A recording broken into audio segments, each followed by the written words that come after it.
Okay, let's get started. There's going to be a number of things that we do during this video. First of all, make sure that you do have your air conditioning discharged. Take it and have it done professionally. You won't see me do that because mine was already drained. Basically, ever since I got this Durango, the AC has been discharged. That's part of why I'm doing this. So what are we going to cover in this video? We'll be removing the instrument panel, also called the dash, fully and taking that out of the car. Then behind that, we will remove the HVAC housing where the heater core and the AC evaporator are located. And we will be replacing both of those.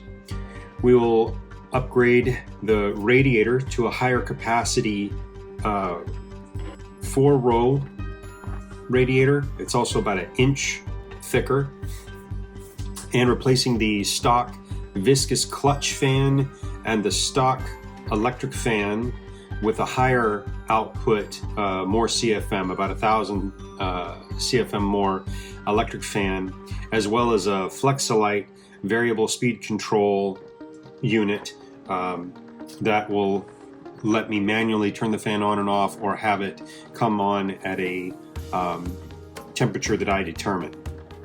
Along with it, I'll be replacing the stock thermostat from the 195 degree thermostat to a 180 degree, just for cooler operation in general, and in preparation for when I rebuild the motor and add a supercharger.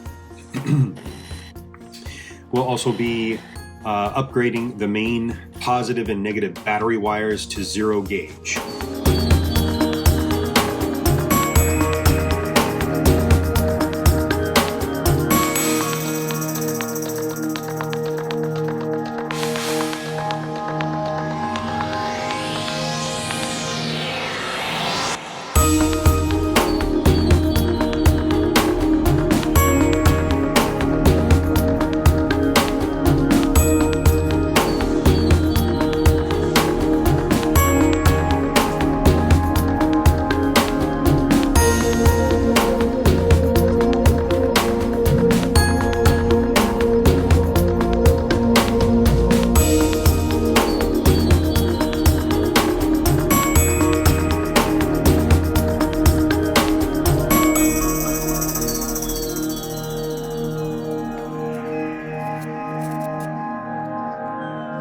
So my Dodge Durango is specifically a 2003 SXT model, which from what I can tell was maybe not the most fancy trim, and the HVAC controls are more basic. It doesn't have the rear heater and AC unit, which means there's also not a rear AC and heater fan and heater core.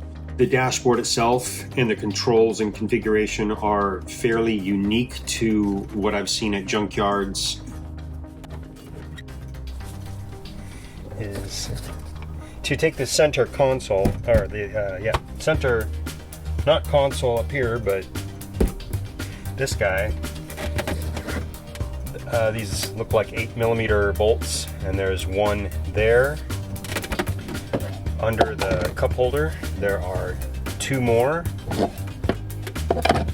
And then once you take all the stuff out of this center part, there are 4 in there.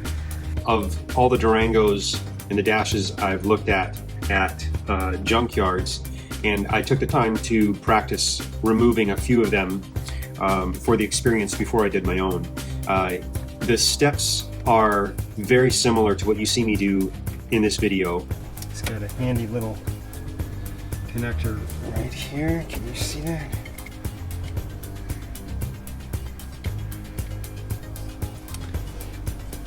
There's the cigarette lighter connection underneath that.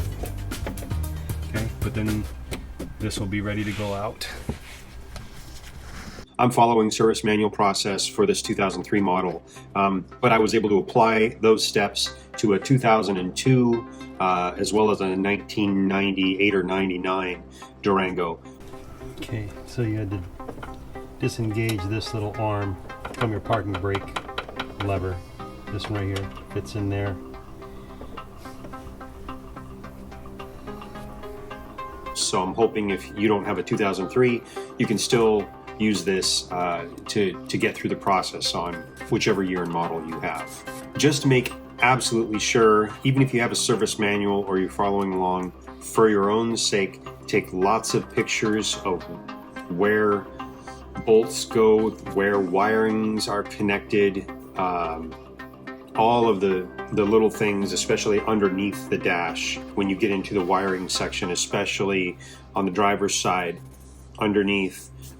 There's a lot of connections, and just for record keeping and reassembly, take photos so you know what you're doing. Document it in whatever way works for you. That being said, I was happy to find, at least on my Durango, that a lot of the connectors, whether it was into the fuse block or various locations in the steering column, wherever it may have been, they were a unique shape, each connector. So they really only plugged into the location that they were supposed to.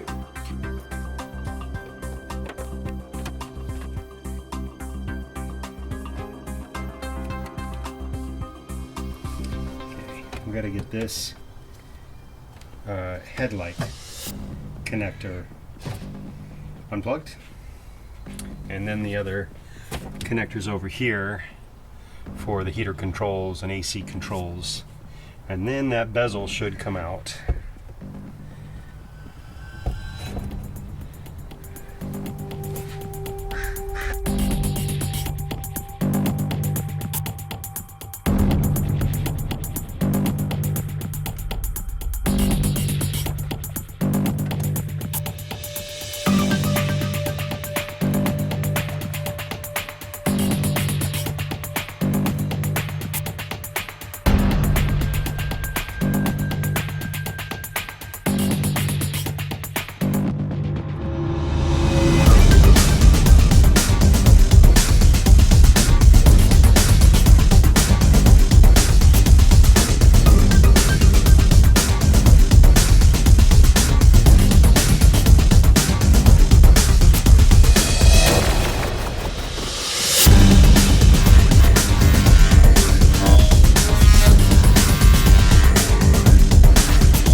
There is our connector and little computer PCM. We need to disconnect this, pull that red slider out, and then we can unplug this. And then we also have to get these two ground bolts right there, and so that wiring harness is free to travel with the yeah.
You gotta loosen the bolt that connects the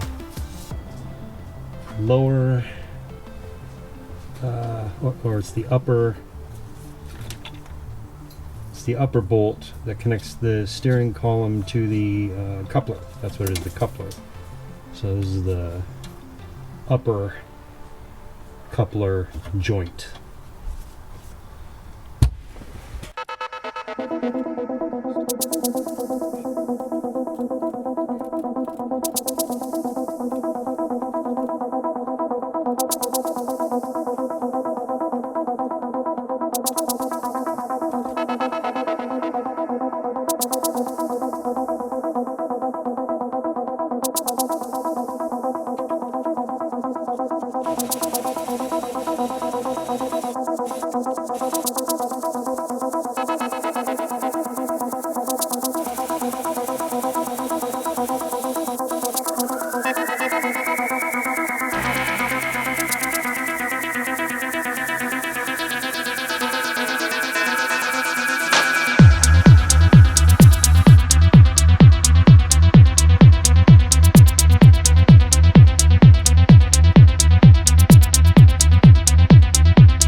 So you can see this connector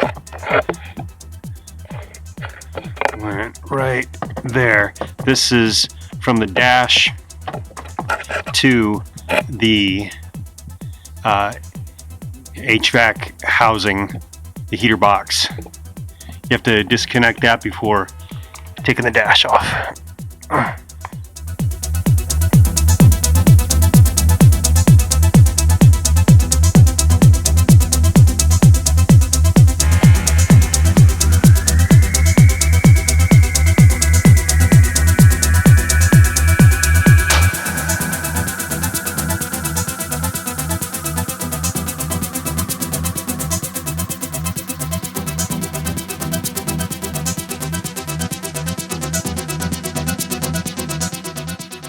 Before we proceed with removing the instrument cluster, no, instrument, one second, panel. Instrument panel, or the dashboard. The service manual calls it the instrument panel, dashboard, whole shebang. So essentially, you will need to disconnect every wiring connector visible. And just to recap what those were and what you have to watch out for. On the passenger side, there's far fewer, of course. There's the antenna for the stereo wire. One end of this goes to the dash that you're going to pull off. The other end goes into the fender. It goes through the fender wall and out into the fender for the antenna itself. This connector here, which looks to me like it's probably seat belt, passenger side seat belt. Okay, and behind the dash, right around the HVAC housing, is this connector here. I showed that previously, but you need to make sure you disconnect that. You don't want to be yanking on it for fear of, you know, damaging that. In the center, you have the seat belt control module, or what do they call it?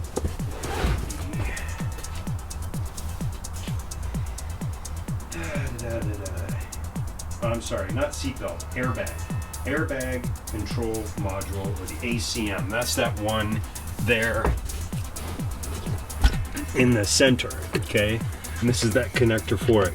Now there's a whole lot of other connectors here right now. This is because of the stereo install that I did. Something I'm going to have to do as well is find a way to get these wires out from this metal structure, metal frame, and that's in the center. Also in the center will be everything here for your heater controls, AC controls, and your stereo stuff right there. You have your, I think this was the, if you're equipped, the 4-wheel drive, 2-wheel drive selector switch. Okay, then you got, there was the headlight switch that has been pulled through down here. This was the headlight one. This is where there's a lot of connectors, and there's, you know, I'm not sure if the manual is calling this the bulkhead or it's also the fuse box, but you can see you have all your fuses for the inner cabin fuses. There's also, you know, the power control center, power distribution center in the engine compartment, but here's our fuses on the inside. This is the reverse side of that, where all of those wires connect to it, and you need to disconnect all of them because they all go to the huge cluster that is attached to the dash that you're going to pull off. And back there you can see that large connector, which has a 10 millimeter bolt that secures it to there. You got to disconnect that. All of this wiring, and wait, I said that backwards. You disconnect all this because this wiring stays in the car while you pull out the dash that it all plugs into. I think that's what I meant to say. Okay. Then you have the body control module, and you have to disconnect the two connectors there that go to that, or maybe you don't, because I'm not going to know for sure until I pull this dash forward what exactly is coming with it. But anyway, this is where you this is where you disconnect most of everything. Keep track of what you disconnected and where it's from.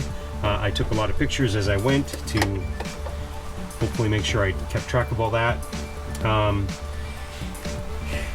And wanted to mention these bolts right here, which serve to let the dash sort of rest. Okay, and you can see it has a track that it follows, and what's really pretty neat about this design is as you lift the dash up and out, you keep that bolt, you know, this bolt is not fully unthreaded. It's in there enough so that you can do this.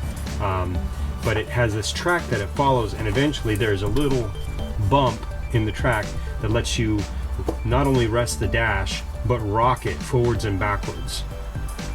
And that's very helpful if there's any connections you need to go back and disconnect behind the dash, such as the HVAC housing connector.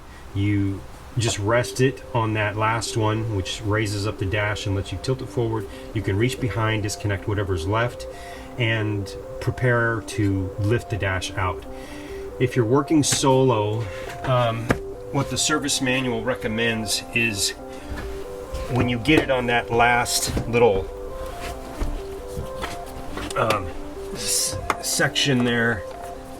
You can see on this passenger side, the bolt will sit in that little curve, and that is what lets you rock the dash. Once it's there and it tips forward, what the service manual says to do is to use a hook.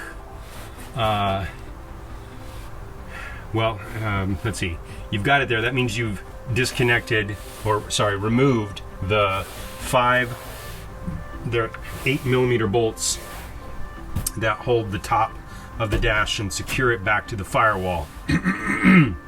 So once those are all removed and you're starting to tip this forward, the service manual says, and there's actually a spot where you can slide a hook in against the firewall, and then wants you to do it through, one of these holes here in the dash that'll hold the dash, secure it, keep it from falling forward, and that'll let you finish your check behind and disconnecting the HVAC housing and everything. So yeah, there's that. And so I'm about to lift the dash up, getting ready to tip it forward. Now, one thing I am going to do different, because I don't really have a hook set up like they're talking about, is I'm going to use I was thinking about this. I think just a wire, you could use any wire, power wire, automobile wiring.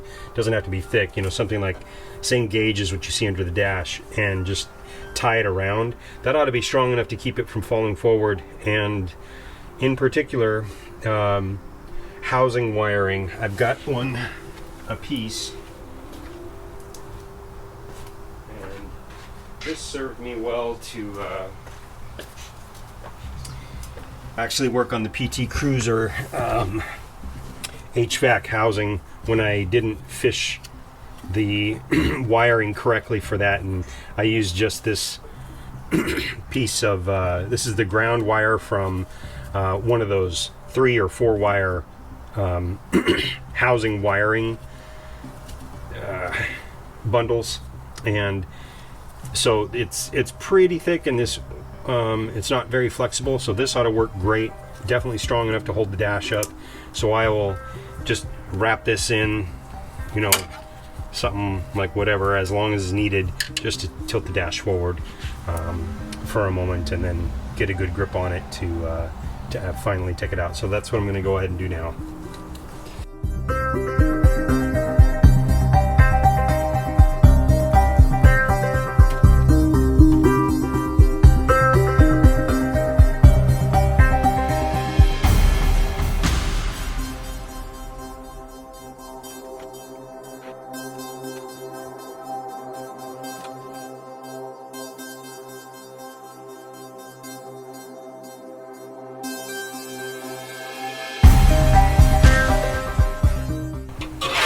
There it is, into the firewall. Now I just need to find a good spot to loop it through on the dash. I guess I could do, I'm not worried about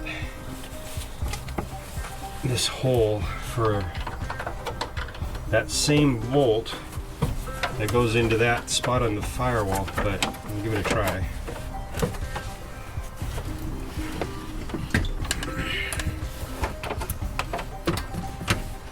Okay, that kind of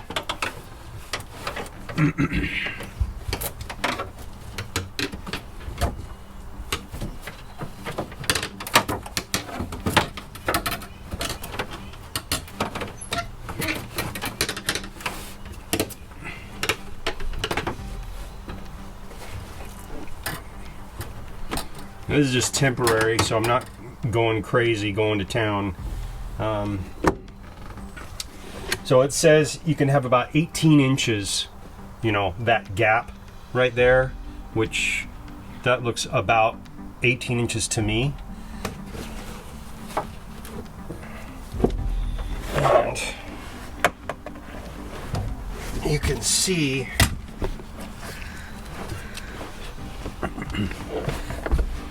so you can see where it's resting, how the bolt traveled. you lifted the dash and kind of ran it along this channel until it got to that last little loop. So it's just, you're able to rock the dash there and really easily do that final little lift off. Okay, so I can't do that yet though, because I need to get these wires out, which actually the way the dash is right now will be perfect to let me fish those out, because I can reach behind. You can see there's that same channel on the driver's side, and the dash is able to just rock.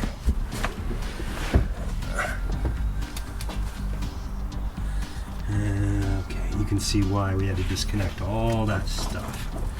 Okay, so now I gotta see what's pulling off with the dash. And all that. Okay, so I'll have to make sure all this cabling is free to be pulled out with the dash, and fish my stereo wiring out. So let's do that.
These heater core hoses and clamps can be a real pain in the ass, and it took me a very long time, over an hour easy, just trying to get the I think it was the lower hose, one of those hoses, and I shortened the video drastically because it was just so long of me trying to get that, because whoever had put the hose on had done so that the clamp that secures the hose to the tubing on the heater core, had put that clamp on the bottom.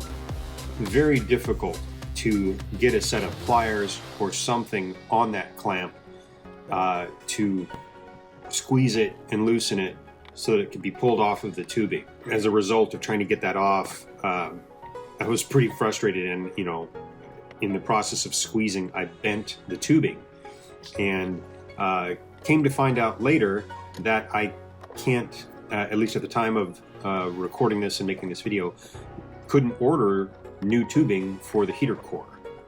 It's actually designed to where you remove and transfer your heating core tubes from the old heating core to the new heating core. I didn't realize that at the time. I hadn't seen that on previous vehicles where I've replaced the heater core. It's always been the tubing and the heating core are built in one, but on this Durango heater core, the tubing comes apart. So I had to try and bend my tubing back into round shape so that I could reuse it. Fortunately, it seems to have worked. Be really careful with those tubes. Don't break them, don't bend them if you don't need to at all costs. Anyway, that's why it took me so long to get that heater core hose off.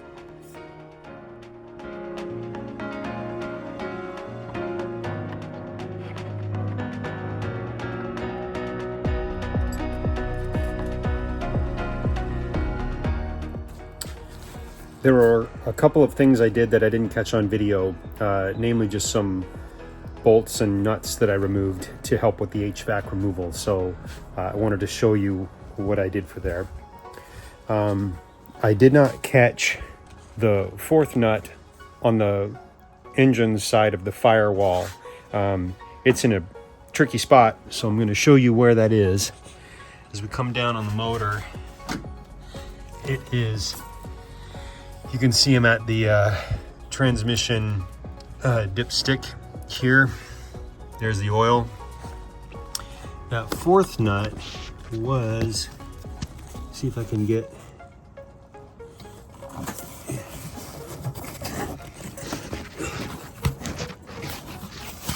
back. It was right in, geez, this area. Okay, back there, so you can see that nut, which I did catch on film, and the last one I did not catch is below that, kind of down and towards the driver's side just a little bit. So after I've removed all the three other nuts and everything on the engine side, I was trying to pull on the HVAC housing to get it to come out. That's when I figured that would help me find where the fourth nut was, because that's what the service manual says, is that there are 4 nuts that secure it. So what I found was that right down in this area, which is on the passenger side below the blower motor, that's where I could tell it was still secured to the firewall. And this is kind of right where the drain is for the HVAC housing as well, that goes through to the engine side. So the nut that you want to find is on the engine side, right around this area. That'll help you kind of locate it. The other things, the other 2 bolts I took out, these right here, were this one on the top of the HVAC housing that goes into the firewall right there, and this one, okay, top of the HVAC housing, and the bolt goes on top of that section right there. So at this point, everything is disconnected and the HVAC housing is ready to come out, and it's probably going to have some antifreeze that'll need to try and not spill. So I'll grab a towel.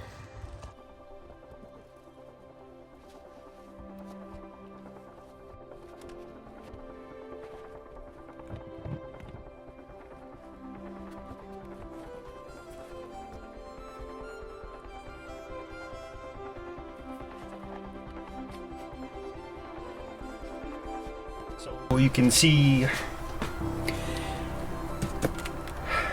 just to help highlight the locations of everything, you have where these white little gaskets, grommets things are.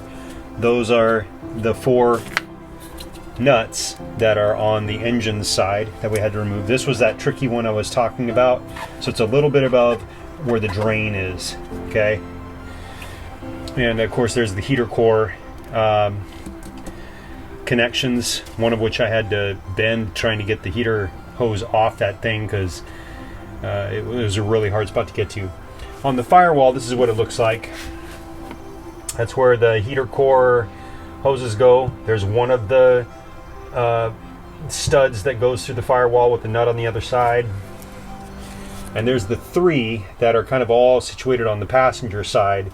This is the last one that's the hardest to get to. Again, right above where the drain goes. Okay, that's the tricky one.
Like I need to remove these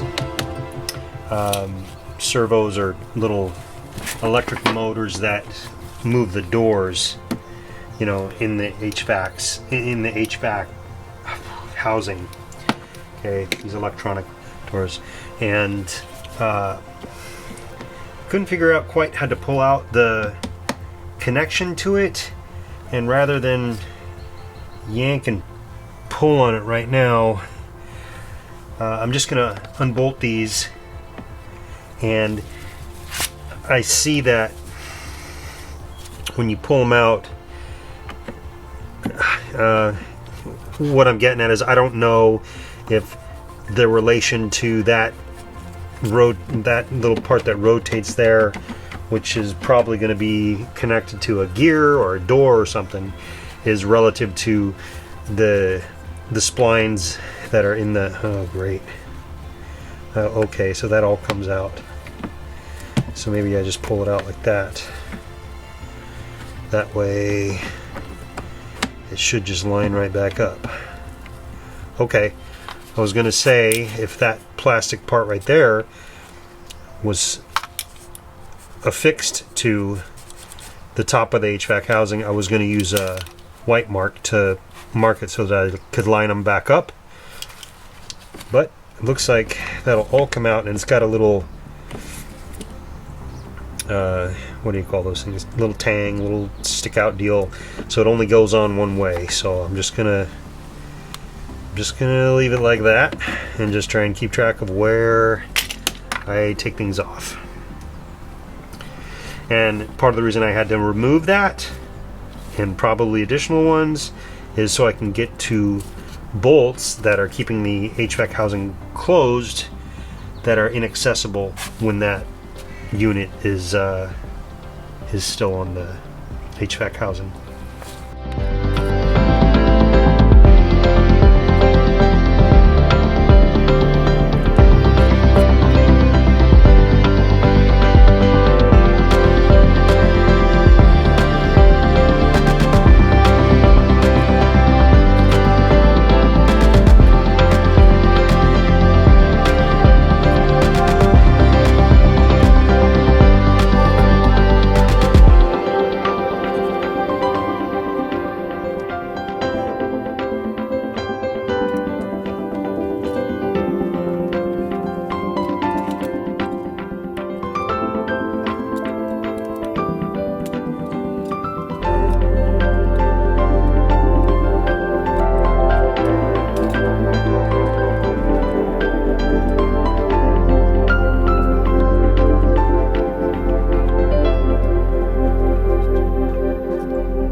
of the reasons that I am doing all this and took the dash all apart was because it was getting so hot in the center area where it shouldn't, and I had the suspicion that some of the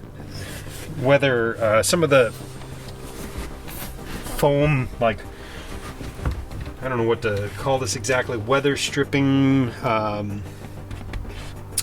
this foamy stuff that's supposed to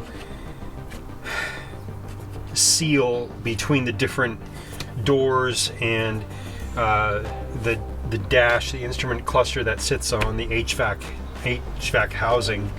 I figured it had been torn, maybe chewed away by rats, or was just worn out over time.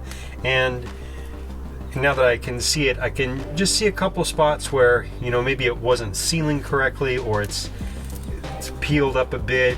And so I'm going to replace it. And what I'll be using is just some window sealing, weather stripping stuff that ought to last a long time. It has adhesive backing, and I measured the size of this, so this ought to be about the right size, maybe a little bit bigger, which I don't mind. It'll make it a tighter seal, tighter, and also just a better seal. Hopefully it'll catch all the edges and prevent that hot air from escaping, heating up the instrument cluster, and direct more of the air in that respect to come actually out the vents where I want them to. So that's what we're doing next.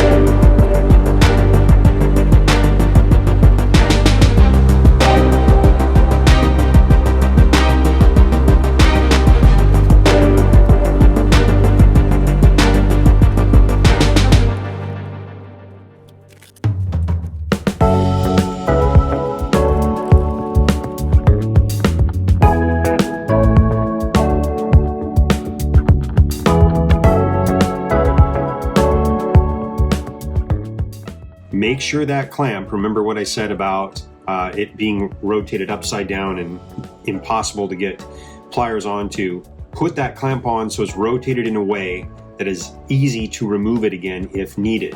Having the tangs of the clamp facing upward, I found that there was room to do that, with both hoses connected to the heater core.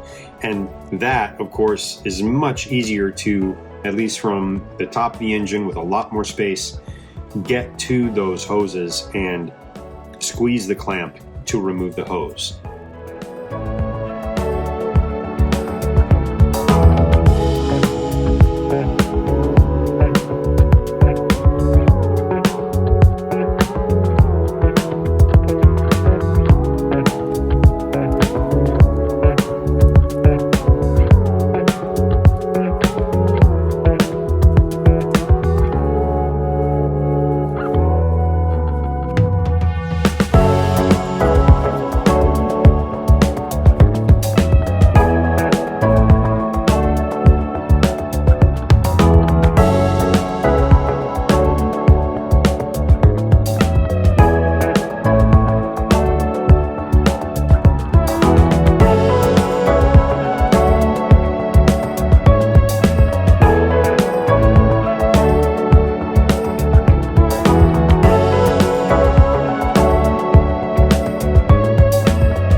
I've done a few things since I had the camera set up before, so I wanted to update you on those. You saw me run the wires through the firewall, and I've ran the signal wire to where the transmission temp sensor will be, and to where the oil pressure and temp sensors will be, and to where the water temp sensor will be. I have 2 wires left over here, this purple and the gray. Those are for switches that'll go inside if I put an external light, like maybe some LED, a light bar or something, I'm not sure. And then I'm looking into upgrading the fan system on the Durango to an electric fan with better temperature control. So I want to eliminate the clutch fan, get rid of the noise and the power draw on the motor. And there's 2 fans on the Durango. There's that clutch fan connected to the water pump, and then there's an electric fan that pretty much only comes on when you turn on the AC, or if the engine gets extra hot, you know, gets warm enough to where it needs it. So you can upgrade the electric fan, just get a new one and replace both of those on the original one. So you get a larger, more powerful, more CFM flow of air electric fan. Save yourself a lot of room, and again, removing that clutch fan can give you, what is it, 20 horsepower, almost 20 horsepower. So I'm in the process of doing that, but just to show you kind of what has gone on, we have the purple and gray wires which run on the inside. I'll show you there. This wire, which I've gotten to a loom, runs across the firewall there, and you can see it right here, runs down that back side of the motor, kind of close to the transmission. And let's look underneath the car. I'll show you where that drops down. You can see that. There it is right there. I have it just kind of flopped on the ground right now, but where that's going to be the signal wire for the transmission temp sensor, which is going to go up there at the top connection into the transmission. I have that signal wire, and what I need to do is get a temp sensor from the top connector of the transmission coolant line, this one up here. So I have some and fittings, and this is essentially what I'm going to do. This is the right thread. I think it's like 5/8. I forget the exact measurement. I'll put that in the video. Then it goes to a right angle bend to a 6-AN fitting. This 6-AN fitting, which is 6-AN on both sides, has a tap for a 1/8 27 sending unit, which is what I have here. This is from Autometer, and it's a shorty one. See there, so it's kind of stubby. There are other temp sensors that, let me get that in there. They sell 2 different ones of these. There's a longer one that's made for things like for the coolant, the engine coolant. Anyway, so this 6-AN fitting is on both sides of this particular one where the temp sensor will actually screw into. So this will go into the side of the transmission in place of where the upper line is right now, and then I will just have to use a 3/8 fluid line and splice it from this into the metal transmission line that goes up to the transmission cooler in the front. Though water temp sensor is a little bit simpler. So I ran that wire and some ground wires underneath the PDC. So it comes out of the firewall. There's those right there. You can see this loom that comes out here. Okay, and I have the two ground wires. The way I do the temp sensors for the oil and the transmission is I add a ground wire because I want to use Teflon tape to make sure that the fluid doesn't leak. What that means is that the temp sensor will not ground to the body of say the fitting. It's kind of more, what I'm doing is sort of imitating what you do for the coolant sensor, which is where this is. So you can see where the radiator fluid comes out of the engine, and it would go over here to the radiator.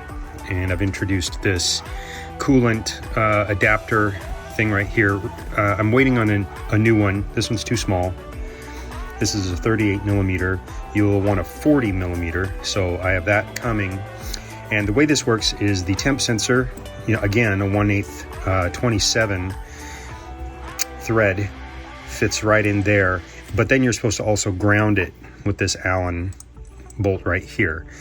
So I'm essentially imitating that when I do the oil and the transmission. It's the way I did it on my PT Cruiser, and I like doing it that way just so I know that there won't be fluid leaks, and it'll get a good ground. So I was talking about the different height, the different length of temp sensors, because those ones for the oil and transmission, those 6-an ones, you can get them in different sizes. Mine are 6-an on either side. That's kind of shallow. So this is the normal temp sensor, and you can see how long that is. That doesn't fit into those. It doesn't thread in. It wouldn't work. So that's why I had to get the stubby sensor. This is going to be perfect though for like this water temp one, because it's pretty deep and, you know, has to go. I'm actually going to turn this upside down so that the coolant will definitely run over the temp sensor so that it gets a good reading, and I'm not potentially getting only a partial or not a good reading by coming from the top where it may not really be immersed in the fluid. So anyway, that's the longer sensor.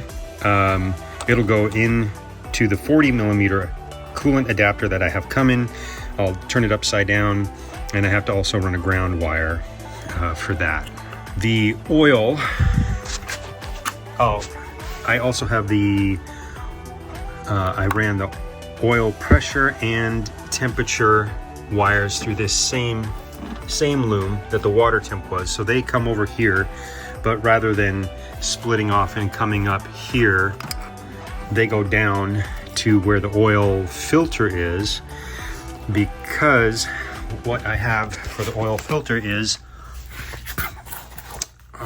from Glow Shift, you can get an adapter, you know, a spacer for the oil filter. So that's what this is. You remove the oil filter. This goes up in place of the oil filter. This goes through the center of this, like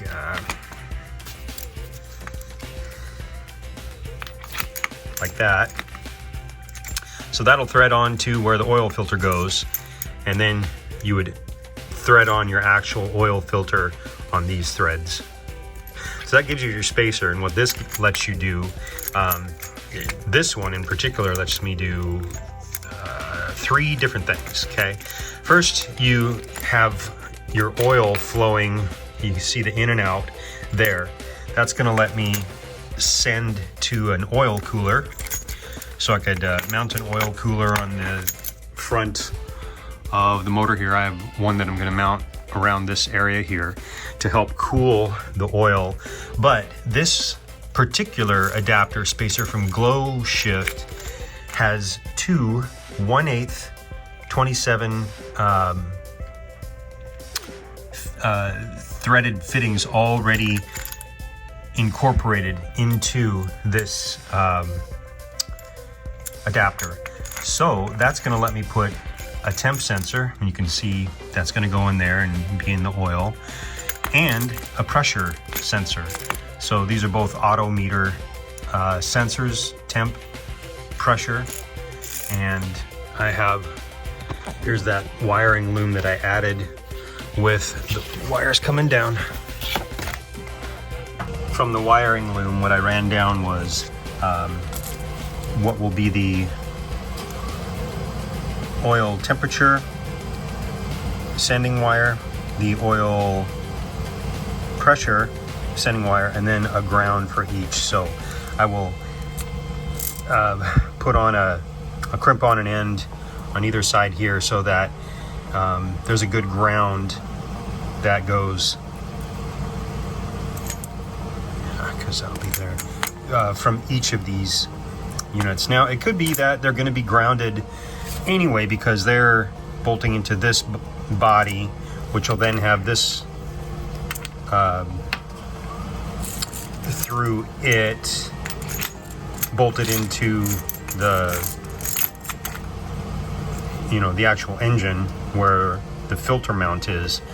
But I want to be really sure. So and it could even work that one ground will do the job of grounding both of them, but again, it won't hurt to do two, and I don't mind adding an extra ground. So that's all the sending wires where they've been run on the engine side.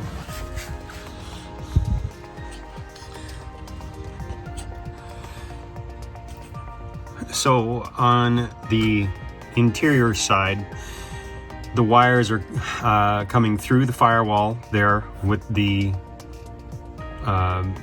built-in wiring harness, engine wiring harness, and I've split off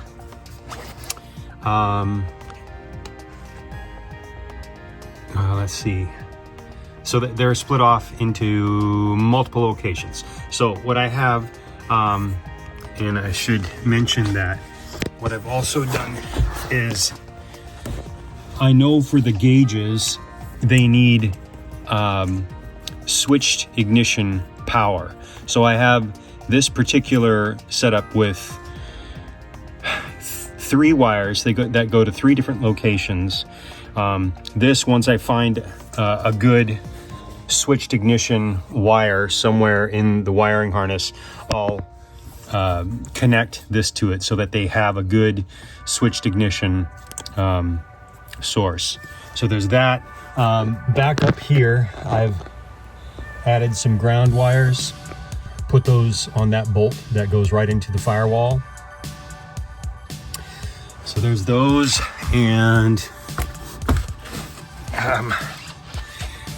once again, one of the ways these wires are run is up along the A pillar, again with the default or the built-in wiring harness that goes behind the headliner, where I have it run over to my gauges, and I've mounted this 4 gauge pod for the oil pressure, oil temperature, water temperature, trans temp. So that is the signal wire, the ground wire, the ignition switched wire, and I ran another wire for the lights, because these are going to come on when I turn on the headlight switch, just like your radio or your dash lights do. That's the white wire that you see I've run. That white wire goes, and it's also split back here. You can see the white wire there. So one goes up to the gauge pods above. Another one's going to come to, you can see this little group of wires coming. It's going to come through the dash to the other side, where I also have this vacuum pressure line, because that's going to be for a vacuum boost gauge. Okay, and then I have one of the ground wires, one of the ignition wires. There's that white wire, and the other place the white wire goes is comes across. You can see back there That's all for stereo and gauges and the lights in the dash. That goes down over to here, and then it runs up behind the dash over to where all the stereo connections are. And this is where I have that white wire coming, and it is spliced in with the from the factory wiring. This orange wire here does the lights in the dash. So when you turn on the headlight switch and your dash lights come on, that's what this normally controls for the stereo, and I've spliced in the white wire so that all the gauges will do the same. They'll all they'll all turn on at the same time I do the switch, and that's just the one I wanted to splice into because it's easy and I know about it and it's on the stereo, so there you go. If you remember that gray and purple wire that I have for future use, one will be for that fan. It's probably going to need a controller or something to go to a relay wire, and possibly one for lights. So that's the purple and the gray. Also, for those those switches for add-on devices like that will need usually a ground, and I also just ran the ignition switch source as well. So that's these four is for additional switches yet to add. I have a dual gauge pod for that vacuum pressure line, and these over here, it's going to sit on top of the steering wheel, and it's going to have voltage and the vacuum and boost. Other than running those signal wires and grounds and all of that, I have also gotten to the step of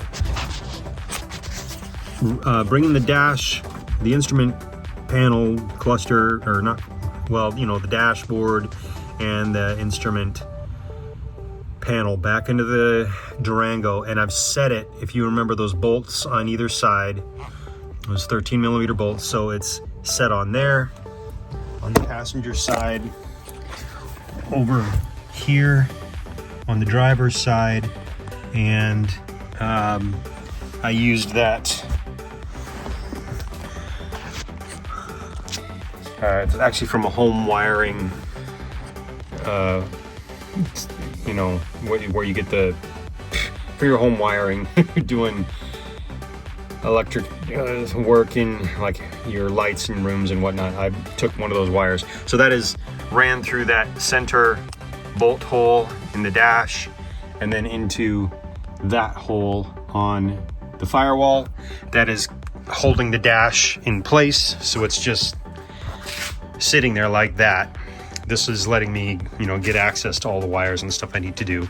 Other than that, I've started to reconnect all the connections on this side. I did the ones over on the passenger side already. Okay, so except for that, what I believe is the seat belt seat connection, that yellow one. But I connected the antenna wire, radio antenna, and on the back here is the HVAC controls connection. Right, where is that? It's on the side. Yeah, right there. So that's been connected on the passenger side. The only thing left is the seat belt one, that yellow one.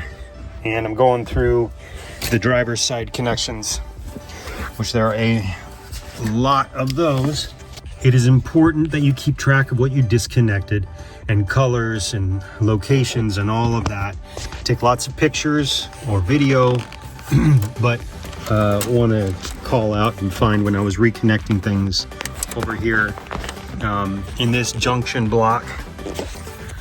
Okay, sorry, I'm trying to get a good view of it.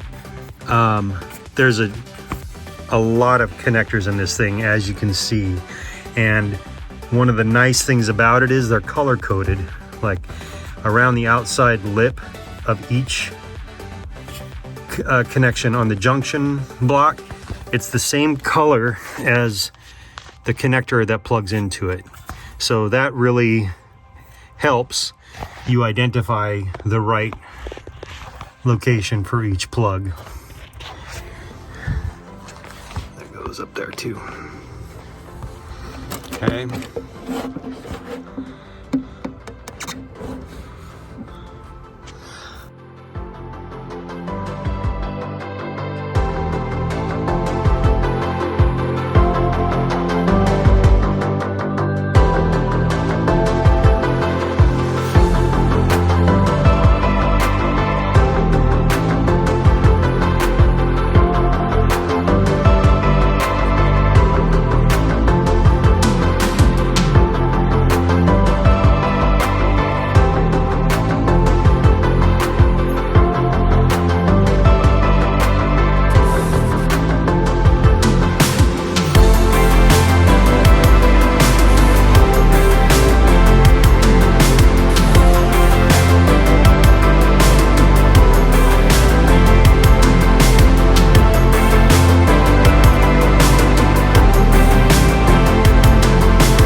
So why are we going to zero gauge battery wires? They're thicker. They have a significantly larger cross-sectional area compared to smaller gauge wires, allowing them to carry much higher currents with minimal voltage drop. So I'm choosing to do that just for that basic improvement, but I was also experiencing random issues. I would go to start it and it would just click and the starter motor wouldn't engage. So I was suspicious that there could be a grounding issue, something to do with the wire that goes from the battery to the starter motor. Another reason that I wanted to do that was because I've already upgraded the stereo and added additional wiring and power wire runs to like an amp in the deck. But now I'm adding more switches in the dash, more sensors for like the transmission, oil, and the engine coolant, and all of that wiring, as well as the variable speed control unit for the Flex-A-Lite system and fan, and the higher power fan itself. All of those being good reasons to have thicker wires with better voltage, no drop in voltage, and just the ability to run more current and be more reliable. So that's why.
Okay, so I've been busy with a number of different things, so I'll see if I can get you caught up to what I've done. I honestly can't even remember when I was recording last, but I've been doing a number of things. So let me just turn the camera around and show you kind of what's going on. Okay, we have replaced the battery cables, positive and negative, with 0 gauge cables and new battery connectors, terminals,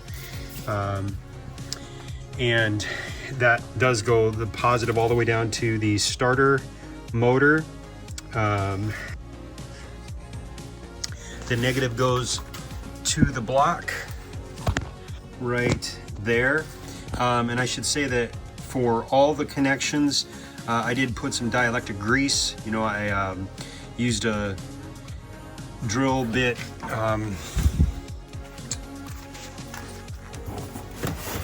one of these brush attachments for the drill to clean up the metal, get rid of the grease, and make the contacts better.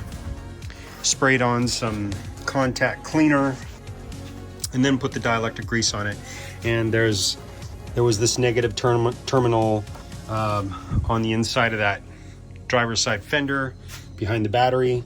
Went ahead and did it there as well. Those were the battery cables. You can see I got the clutch fan removed, and the whole fan assembly is set aside over here. You can see there's the clutch fan and the original smaller electric fan. Okay, so to control that fan, there's the Flex-A-Lite system. There's probably others, but what I got was the variable speed controller that also can be activated by your air conditioning system, so that when you turn on air conditioning, your fan will go on full. And so that's what I've been working on, and that's what all of this is. These wires here, these ones go to ground and to the fan connection, which I'm still working on here. I have it temporarily just set up on the Black Magic fan there to test. So this variable speed controller setup also has a temperature gauge sensor that will go in right here to the radiator, upper radiator hose. And you can see this adapter, which was also from Flex-A-Lite, this is really cool, has 2 temp sensor ports, bungs welded on. So this one here, I have an adapter, and that is the Auto-Lite water temp sensor that's sending the signal to the gauge inside, while this temp sensor is sending the signal to the variable speed controller, so that I'll be able to dial in the exact moment at which the fan kicks on. So it gives me a little more control. I found out from reading the service manual that by default, the stock fan will kick on at 210 degrees if it's by heat, or when you turn on the AC. So I'd like it to come on sooner than that, especially because, well, after removing the stock fans, I just want to have more control over it, even though I know it's going to be pushing more air. Being able to dial in the exact temperature, as well as turning it on when the air conditioning kicks on. Yeah, I just want to take advantage of all that. Oh, one last, I did the also this positive cable over to the alternator, so that's also a 0 gauge now.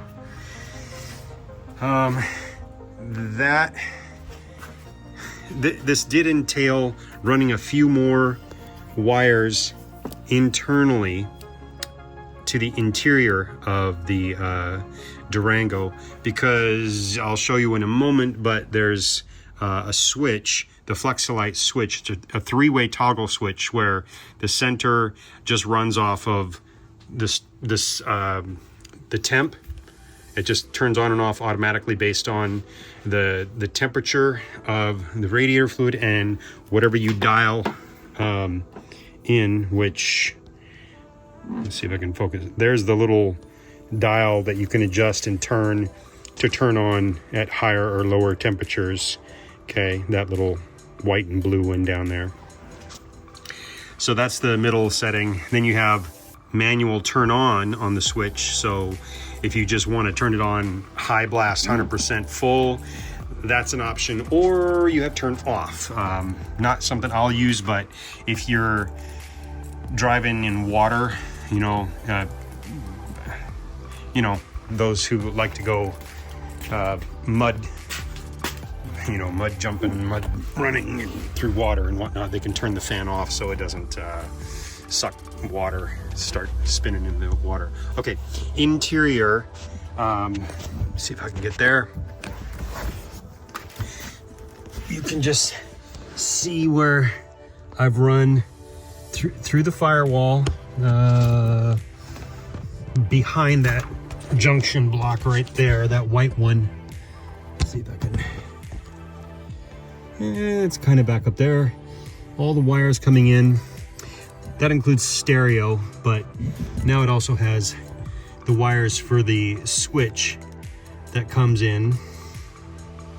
Okay, and I ran it there, made sure that it won't interfere with anything, the brake pedal or the accelerator pedal, and it's secured with zip ties and black tape, electrical tape. Okay, and that goes up into the dash. Over to here, out to the switch.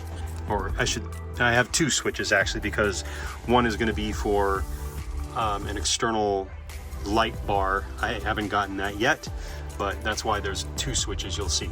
But this is why I had to run additional wires for the switches there. So there's an on and an off that has to go out to the variable speed controller.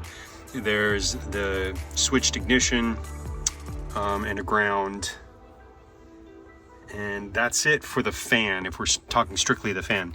Now, another thing I did, I saw Martin Built, he's another YouTuber, and he has a video where he does this same variable speed controller on his Jeep, his Grand Cherokee.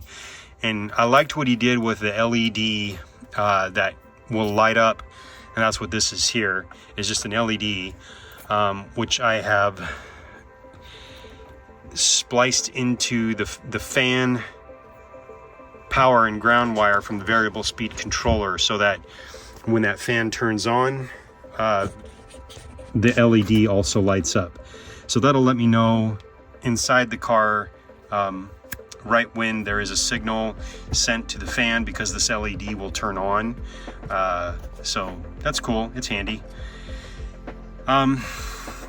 Okay, so with the dash, there was all the wire running and all of that. So then there was the switch mounting, finding a place to do it, and modifying the dash to take that. So I want to show what I did for that.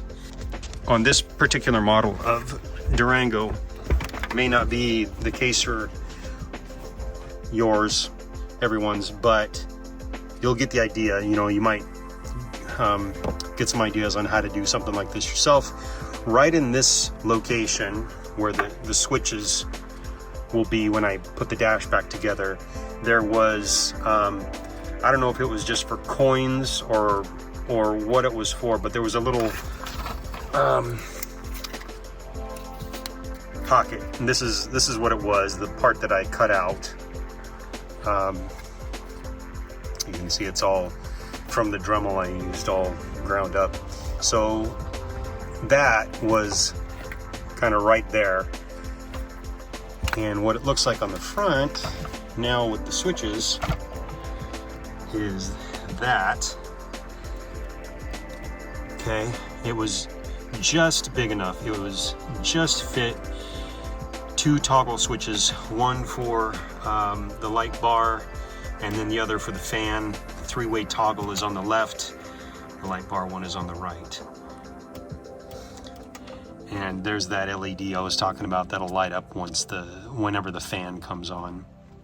Something I'm still working on right now is having the fan turn on when air conditioning turns on, and I may not be able to test that properly until I get my air conditioning charged. Right now the AC is completely discharged in the Durango. The way I've currently got it set up, on the variable speed controller, you can trigger AC to come on in one of 2 slots. Let me see which one it is here. Okay, it's the green one. This green wire that goes into, it happens to be in slot, what is that, 7? Oops, sorry. It's right there, this green wire. You can see the open wire connection right there for slot 8. So the difference between those two is, do you want to trigger the AC fan turn on via positive or negative signal? I'm still working this out, still trying to figure it out, but currently what I have is this green wire goes from there, the variable speed controller, underneath into the power distribution center. You can see there's that wire right there, and it plugs in, I don't know if I can, there we go, plugs in right there, okay? And that is the pin 85 of the radiator fan relay. And I'm still troubleshooting and trying to determine if that's how to get it to work. But again, I may not have luck until I have a charged AC system, because it may not send the proper signal and do everything like it should without a charge. But the idea is, I have it hooked up to a negative, the negative signal, meaning the variable speed controller is, hopefully what I'm trying to have it do is receive a negative activation, which will be coming from the PCM to that relay. I can go over the wiring diagram to explain that, but the pin 85, here's the actual relay, the radiator fan relay, and there's pin 85 right there.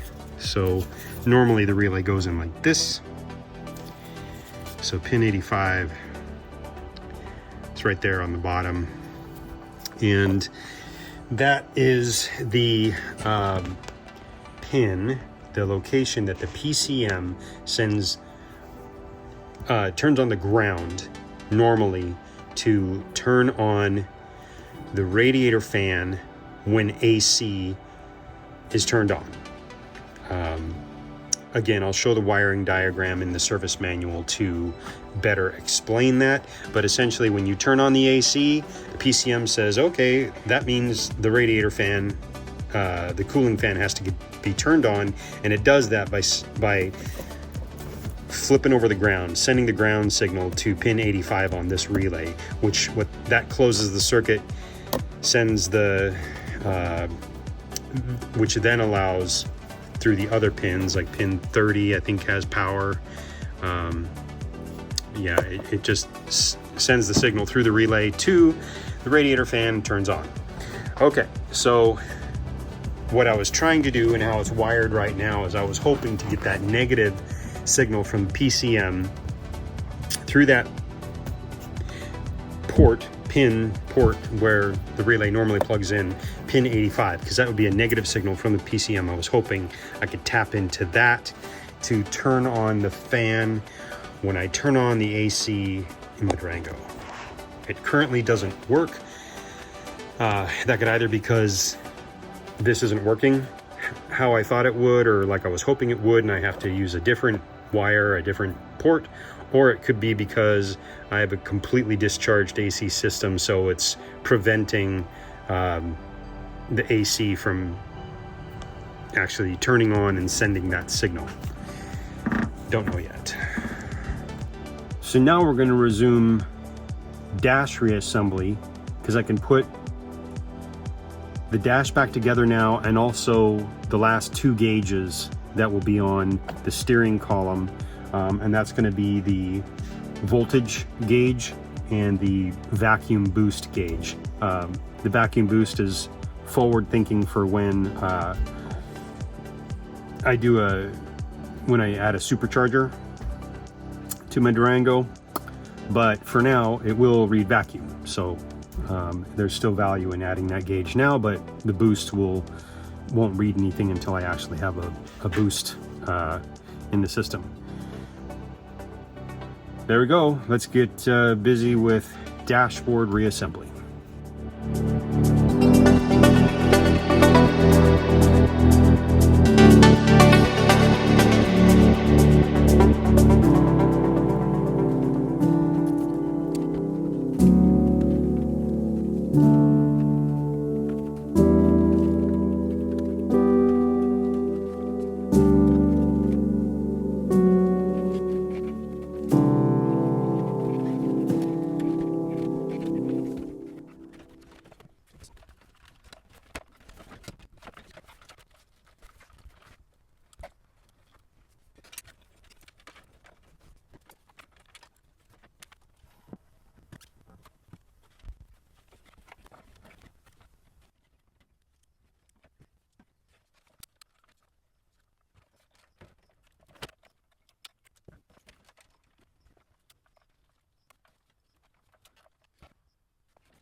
So after all my talk about the radiators and the fans and what I'm going to do, I was looking on Amazon for a new thermostat. I wanted to get a 180 degree instead of a 195.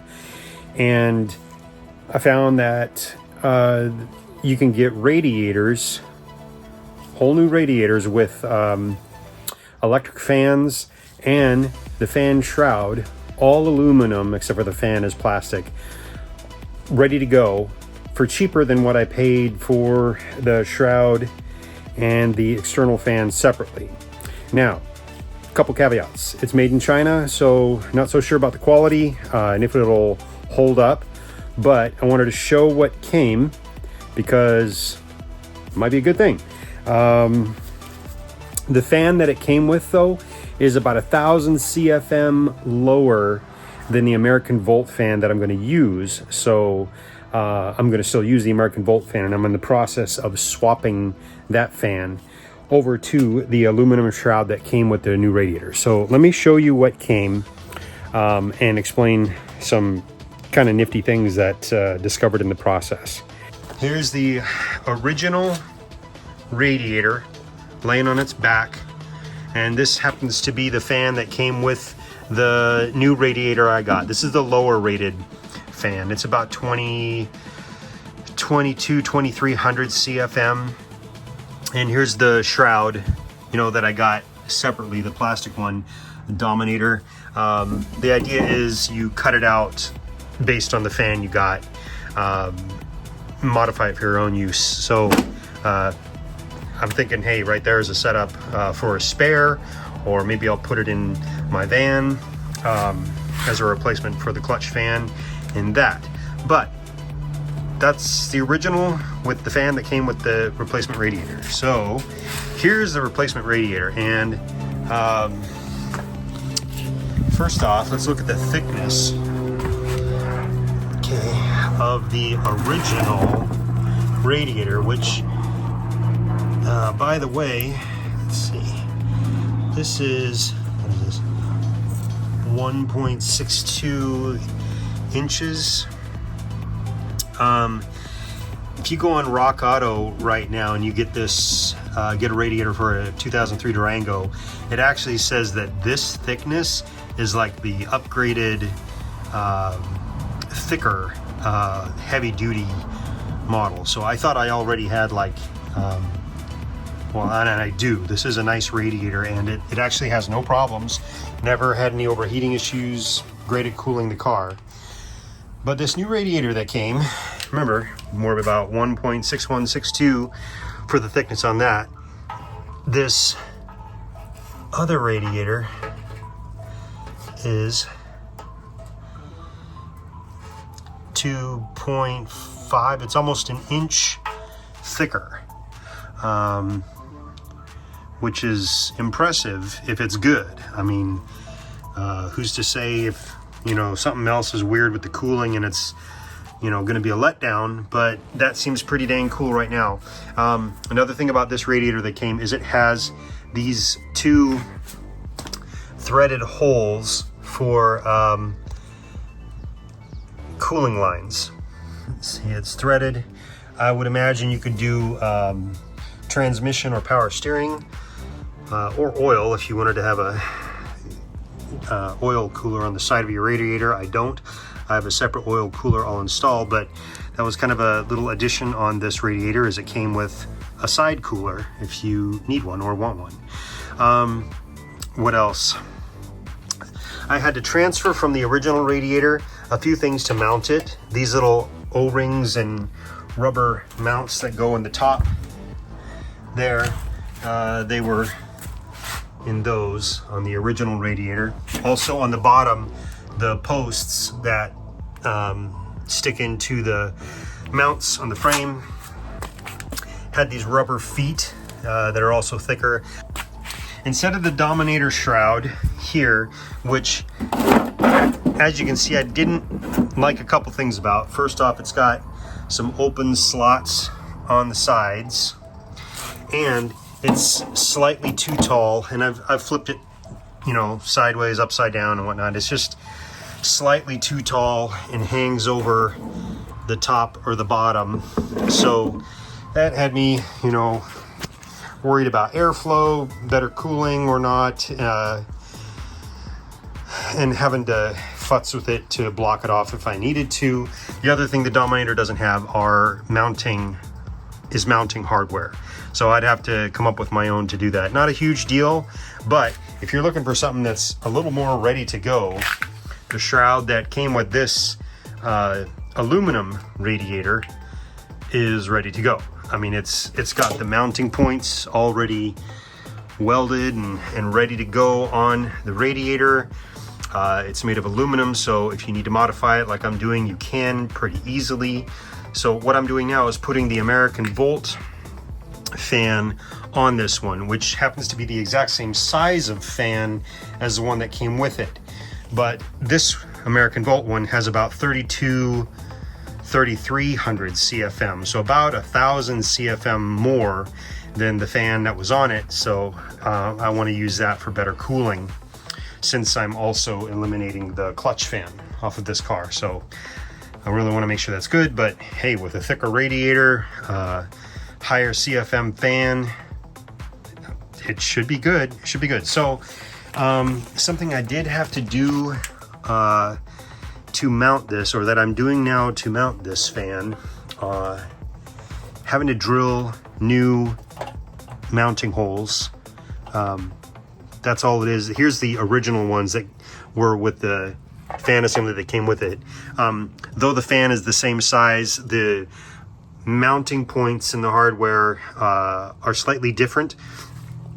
And even if I turn this 90 degrees to try and line it up with those holes, they don't. The mounting hardware on the original fan is just a little bit wider. So because I want this wire to come down to the bottom of the shroud where I'll connect it to the wiring harness, I turned it that way as well. So I have to drill out the new holes to mount it, but it's super easy. The hardware is just, you know, a bolt and nut and washers go right through. It'll hold it. One thing I also have to do, this particular tang, this little mounting point for the shroud, this is just bad design on their part, but whatever, you can fix it. It's running into, this is where the bolt goes through and it holds it, runs into this corner, so I'm just going to have to grind that off, that little corner there, so it mounts flush. Otherwise it's up high because of this, and that of course would create a gap and let airflow in and reduce the cooling effect. So that's all the differences between this, what I was originally going to do with the stock fan, or sorry, the stock radiator, a separately purchased shroud, and the American Volt fan, which is now over here, American Volt fan on the aluminum shroud and the aluminum radiator that I got. And once again, this aluminum radiator with the shroud and the fan, all in all, was cheaper than what I paid for the Black Magic, what is that brand? Flex-A-Lite fan and shroud and everything. So it was really not a bad deal for something that, you know, you can use and modify and make it work for yourself. So now I'm just going to finish mounting the American Volt fan onto there and putting the shroud back onto the radiator, and then it'll be ready to reinstall, and hopefully this thing doesn't blow up. Mounting the radiator, there's a couple things that I found I had to modify to make it fit on this 2003 Durango. Maybe it's because of universal fit, that it is universal fit, or that it's specifically for Dakota or some other fitment year or model. But there's a couple things I had to do to make it fit, and just in case it helps or you do something similar, this is what I found. This radiator, this is all just finger tightened on the bolts just for fitment to make sure it will work. So I do have the condenser and the transmission cooler just in place by hand right now. What I had to do, because this radiator is thicker, remember it's about 1 inch thicker than the original, and the way they did the welding on of the brackets, the arms, either it didn't take that into account, or again, this might be because of fitment in a different model. But what I had to do was cut the bracket down a little bit, but then also notch out. Let me take this out, and you can see this is the little grommet that goes in here, which goes between the support and the radiator. I had to cut it over to the side some to have this line up with the hole, because when I push it up flush, you can see where it wants to go. So you can see that. So I had to cut that out, and then I cut this down lower because it's stuck up high pretty far. So now I slide that in, it goes a little off to the side, but that lines up now with the bolt. I had to do something similar on the other side, but the other side lined up straight. I didn't have to jog it over to the side. I just had to cut this one a little further down. You can see my mark. So I used a grinder and a burr grinder with a Dremel to cut that out and then cut that down again so that when it's pushed up, it'll fit good. The bottom was okay. Now it does stick out further than the original because that radiator's thicker. So far, everything is fitting. I'm a little nervous when I put the bumper back on and make sure that it does clear in the front, because with everything sticking out further, hopefully it doesn't run into stuff. Okay, on the back side here, on the motor side, there is this support brace bar that, as you can see, kind of goes down here. It's this bar here I'm talking about. So it bolts in right there. You can see the bolt behind that wiring loom. It comes up in a big U shape. Normally it bolts to the upper support right here. I've removed those two bolts right there, and then it goes down and it bolts to the other side just the same. Okay, but because of, again, that thickness of this radiator and how it comes in a little further on the inside, this bracket, it runs into it right here, in here. So what I'm going to do, I was thinking about taking this whole support thing out altogether, because it may not be necessary anymore since I took out the clutch fan and the original electric fan. But just in case it's for some other structural support and I don't want to mess with that, what I'm going to do now instead is actually just get some spacers or standoffs and longer bolts. So I'll put the standoffs right here between that brace and the upper support. So it'll kind of, those standoff spacers will hold it out here, and then I'll get a longer bolt that'll go through the spacer and into the upper support. That way I get to keep this thing if it is important. A note on the standoffs and the spacers.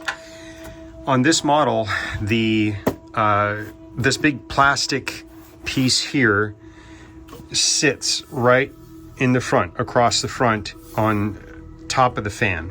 And that has your windshield washer fluid as well as the radiator overfill tank right there. So those are both important, and some folks I've seen will relocate those two things. They'll get new canisters and like mount them elsewhere in the motor, and that way they get this whole space freed up just like it is right now, so you can really easy access stuff. But right now I'm not too interested in relocating those canisters and rerouting things that way. So what I think I can do, you can see right here on this plastic container and on the other side, that's where it mounts, those two bolts. And that'll be somewhere right in there on the inside. It'll mount. Instead of relocating, I think I can use spacers, just like I'm going to up here. I think I can use them in these two spots where that's supposed to bolt on. So, you know, it'll push it out a little further from the radiator and the new electric fan, if that is indeed necessary to make space for this setup. So anyway, that's the thought, is maybe I can use standoffs, spacers, to move this out just a little bit here, which shouldn't be a problem because there's not a clutch fan spinning here. We'll see if that works. If in the end I have to relocate the, you know, radiator overflow and the washer fluid canisters, we'll tackle that when I get there. Okay, so what else? Oh, yeah, that's right. The air conditioning condenser and the transmission cooler. Transmission cooler bolted up in place just fine, but the air conditioning condenser, this big unit here, another thing I had to do in the two bolts that bolt on at the bottom of the radiator, I had to drill out the hole bigger because it didn't line up directly with where they had welded the threaded bungs for these bolts. So not a big deal. I just had to drill out this little metal tang, so that the bolt would go through that and into that bung. And I had to do it on both sides, just make it wider so that, you know, it could shift back and forth and make it in. Otherwise, that mounted fine. Transmission cooler, everything was in, no, actually it wasn't. On the driver's side, this bolt hole, or the bung, the weld for that, was slightly in that way, so I had to bend just slightly, you know, just took a pair of pliers, bend this in just a bit so that the bolt would line up going through that hole into the bung on the radiator. Having done those things, the mounts for the radiator itself, the mounts, or the holes for the condenser, drill out the condenser holes, bend that little part in the transmission cooler, and getting some standoffs and longer bolts for this structural support. That radiator is fitting, I think. Again, I still have to make sure that the bumper will fit and go around the front of that. Hopefully, because then, yeah, we're on the way back to reassembly.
So as we're nearing the end, I just wanted to say you won't see me do a complete reassembly and radiator fluid fill and bleeding, but it's pretty straightforward and a reversal of removal. So you won't see me put the bumper back on, you won't see me put things on underneath and put in body plugs and things like that, like I did at the beginning of the video. I didn't capture it on video, but it's really simple. I think you can figure it out putting it back together. It's reversal of removal.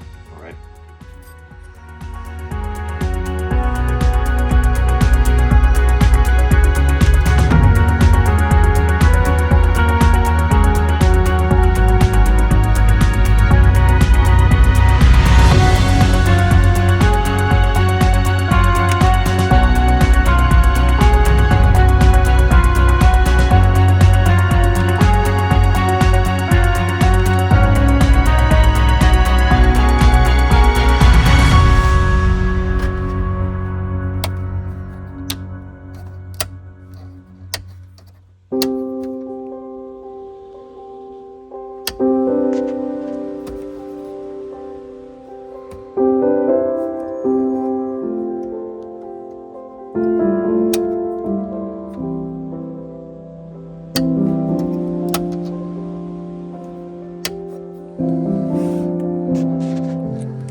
My apologies, I haven't captured every single thing I've done on my Durango since the last time I filmed. It's been a lot of crimping wires together, like right here for the variable speed fan control.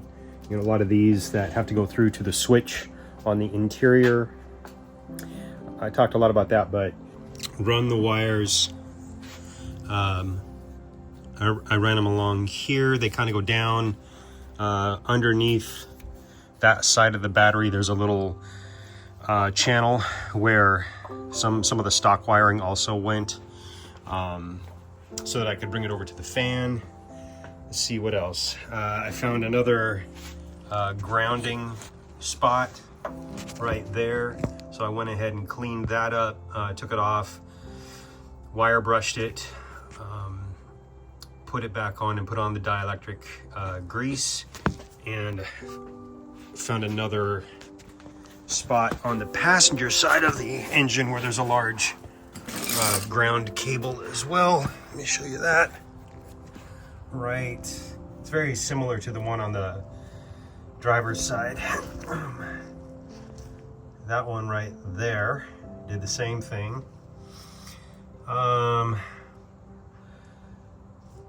Spent a lot of time assembling and then installing this bumper guard, bull bar, not sure what they call it in this assembly, and the light bar. I mounted that on it as well. The only thing to say there is that the instructions came with how to assemble like this unit together, but not how to actually mount it onto the car. They provided the hardware, but not the instructions. So I had to figure that out based on what made sense and what was logical. Turns out it mounts to the frame right there. There's a couple holes that they made the bracket line up to. Then it bolts to the bumper guard support or assembly here. And there's another spot where it hooks to the frame up here. You can kind of see they gave you the brackets and you have to put it all together and make it work. I did do some modifying because, you know, bolt holes were too small. I had to grind that out with a burr grinder. Had to grind this so that it would fit underneath this little lip here. Had to drill the holes for the light bar so that it would mount right. Ran the light bar wiring pretty much the same route as the fan wiring, so you know, underneath that same channel, battery through the firewall. And now have both the switches inside fully functional, doing what they're supposed to. So we got the fan one which is a three-way neutral switch. So in neutral, the variable speed fan control turns it on and off at the temperature, which I'm still fine-tuning that. But you know, you turn it up, that is forced 100% on or off. In case you're driving through water or something like that, you can turn the fan off. The light bar, it's just on off. The bottom letters that say LED light bar will be on. I wired it so they're on when the ignition is on. This is just comes with a wiring diagram if you want the light to be on when the ignition turns on, or only when you turn the light on. So I have the bottom section on with the ignition, and then the top section with that picture of the light bar turns on when I actually turn the switch on. Been running it, all the gauges are working as they should. Here's a fun story about when I first started it up. So I put in a whole fresh 5 quarts of oil, thought I had checked everything out, started it up, it was running great, but the oil pressure gauge was reading 0 pressure. So I thought, okay, maybe it needs to run for a bit and build up the pressure. But then I started hearing some sputtering, spitting noises and turned the engine off, which was good because I came out here and there was 5 quarts of oil all on the ground. It's totally my fault because I had forgotten to, and I'm working on an antifreeze thing right now, so it's pretty gunky under here right now. Everything is just coated with oil and now antifreeze because I'm trying to fix all the little leaks. But the oil issue was because of these 2 oil lines that are supposed to go to the adapter on the oil filter. You can see my AND fittings there. I had forgotten to hook those up. So those 2 fittings off of that oil filter adapter were just, well, one of them at least, the send line was just squirting oil out at full pressure once I started the motor.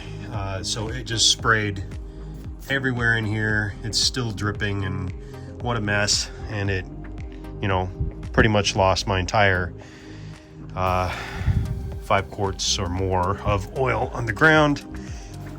The antifreeze leak that I'm dealing with is because of the way I had to modify the upper radiator hose for the variable speed fan control adapter here. So this top one, that is the signal wires that go to the variable speed fan controller. You can see that braided one. So that senses the temperature, tells the fan when to come on and off automatically. The bottom one there, that goes to my water temp gauge. So they work together. Both are working great, but as you can see, I had to do a lot of modifying of the upper radiator hose to try and get this to work. Also because of that newer, larger radiator, which sticks in further. So I don't like this. It's certainly not ideal. I'm just trying to get it running for the time being without leaking, and because of the tight angles and things being squished in, there's just a little tiny leak that was coming from right here. So I had to loosen this clamp, which made antifreeze, you know, squirt out all over the place too. So everything's a mess still, but I just tightened on this new clamp, repositioned it, hopefully scooted this thing further into the rubber hose. So I hope that fixes it. I have a whole new upper radiator hose in case I need to redesign this whole bend here. But that's what I was going to say, is because I want to keep these reservoirs for the coolant and the washer fluid, you can see how this new radiator, which is thicker and sticks in more, pushed these reservoirs that way, whatever that distance is, 1.5 inches, almost 2 inches. So that's why it's pushing more into the upper radiator hose, making things a lot more difficult. You can see how squished that is in there. It's just right up against the power steering reservoir. So I don't know, we'll see how this does over time. It may not last, but I think I got it working now, and there's no leaks for now. It's running great. Okay, so a note about that, being able to remove the clutch fan and having that American Bolt fan, electric fan in there. First of all, the variable speed fan controller is working great, doing what it should do. I'm just fine tuning that little, right in there, that blue and white adjustable, I use a flathead screwdriver, and turning it right sets the temperature higher to when the fan kicks on, to the left, lower. And I'm just trying to dial it in just right. I put the 180-degree thermostat in the car, and I'm just trying to dial in that to kind of respond accordingly. So as soon as it gets to, I don't know, 185, 190 or so, that's when I'm trying to get the fan to kick on. And I'm getting pretty close. You know, I'm just using the water temp gauge that I installed to help me set that. So right now the fan kicks on right when it gets to about 180. And what I'm noticing is that it's turning on, cooling it down, and then turning on pretty quickly again. So it's cycling a lot, pretty repetitively, and I want to minimize that a bit. So I don't mind if it gets closer to 190 or maybe even 200 before the fan cycles on. Just trying to minimize the just the amount of time that it's sitting there cycling. That is the status update. I got of course, the dash has been completed. It's back together. All the gauges are working well.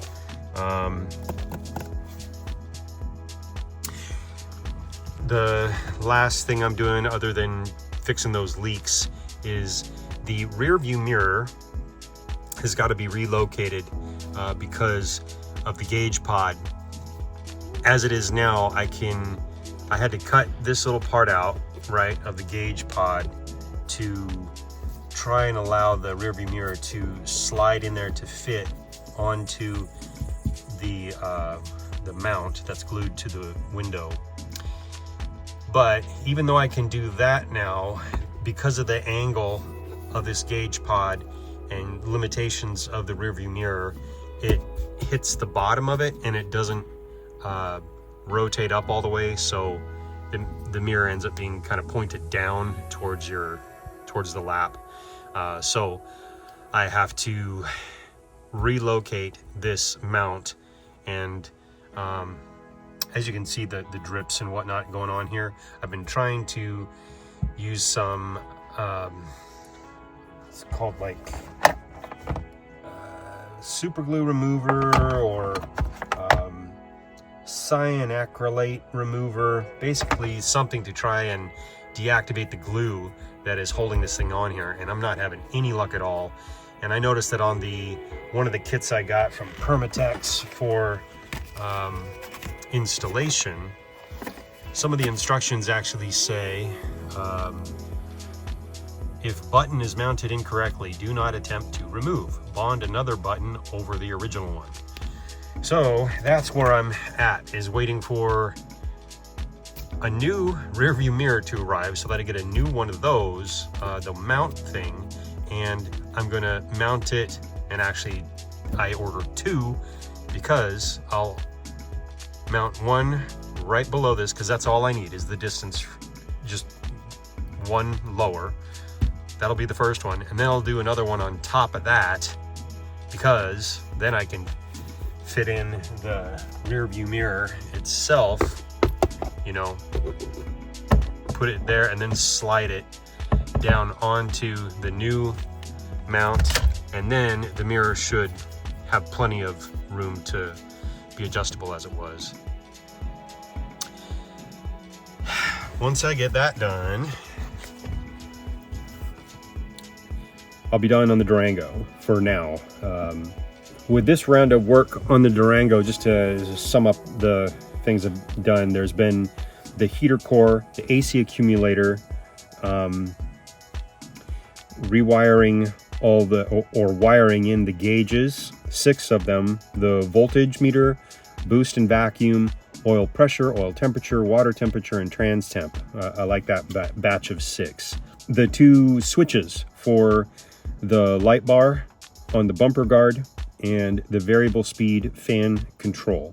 Got those 2 switches mounted into the dash with that wiring going out, as well as the little indicator light that I also mounted into the dash that just turns on when the fan does. So I can know at a glance if the fan is running without actually turning the switch on. I can just rely on the temperature that has been set to, but then just have something that says, hey, the fan turned on. So that's what that LED is for. What else did we do? Had to, on the transmission, install the temp sender, the temp sensor, wire that in. Had to do the same thing with the oil filter and that adapter with that cool adapter from Glow Shift that has 2 1/8 NPT ports so that you can hook up 2 sensors. So I did both oil pressure and oil temperature off of one adapter plate, which is really cool, and that let me run the hoses to the oil cooler in the front. So that's done. I think that's everything that I wanted to do this time around. The idea was I wanted to do everything that needed to be done on the interior so that everything's done in the interior. It was wired, gauges are set up. You know, I have a boost gauge even though there's not boost yet. This is all planning in advance, so when I come back around to working on the Durango and I pull the motor and the transmission to rebuild those and also get a supercharger, that's all I'll have to worry about. Everything on the inside, wiring, will be good, functional, ready to go. All I have to worry about is stuff on the outside. That'll make it a lot easier than, say, what I did on my PT Cruiser, where I was doing both interior and motor and transmission all at the same time. That's a hell of a lot of work, and keeping track of it all is insane. And, you know, it was 1.5 years of working on the PT to get it, you know, do that motor swap, upgrading it to a turbo motor, all of that. So trying to minimize that as much as possible. Next, while I use the Durango in its current state, I'm going to move on to my 83 van, which has a slant 6 in it, 225. What I want to do, and that motor has been rebuilt, but I do want to pull it, get it just checked out of the machine shop, and get it prepped for turbo, because I want to put a turbocharger on the slant 6, upgrade the transmission with some internals, and making sure that it's as stout and as bulletproof as I can get it. It's a 904 transmission, which I've killed a lot of, so that's part of the reason I wanted to do it. But also there is just things that you can get for the 904s these days that you didn't used to be able to, that can really make them more powerful, more durable, and extend the life of them, which I also want to do because I'm turbocharging the slant 6. So it's going to be putting more power out, and I want the transmission to be able to withstand it without doing a whole swap to a different transmission. I'm just keeping it, the slant 6 and the 904 that are in it, I'm just going to, you know, tune those up, boost, and all that. Once that van is done and it finds a new home, then I'll move on to my van that I want to, that's got a 318. Gonna rebuild that motor. Don't want to put any boost on that one. I just want to put a stroker kit in, so it'll go from a 318 to a 392, and upgrade the fuel injection to a better point-to-point fuel injection system with a new intake manifold, the Edelbrock air gap. That's been slightly modified to work better with the Magnum V8s, like that 318. I'll rebuild that transmission. The transmission in that van, the one I'm going to keep, is a 4.6RE, and it needs to be rebuilt. It's leaking all over the place, but mainly it's that it's shifting horribly. When I bought the van, the guy said he put the wrong kind of transmission fluid into it, and ever since he did, he said it was slipping. When I test drove it, it was definitely having problems. So anyway, that's going to be a van that I want to do a lot of driving and going over mountains and long traveling with. So I want to make sure that the transmission is really rebuilt and ready for that. Same with the motor. So that'll be the idea there. So a lot of projects coming up. A couple of vans, and then lastly I'll come back to the Durango and pull that motor and the transmission, get those rebuilt, and add a supercharger on this one. So thank you for watching. There's the update for now. See you soon.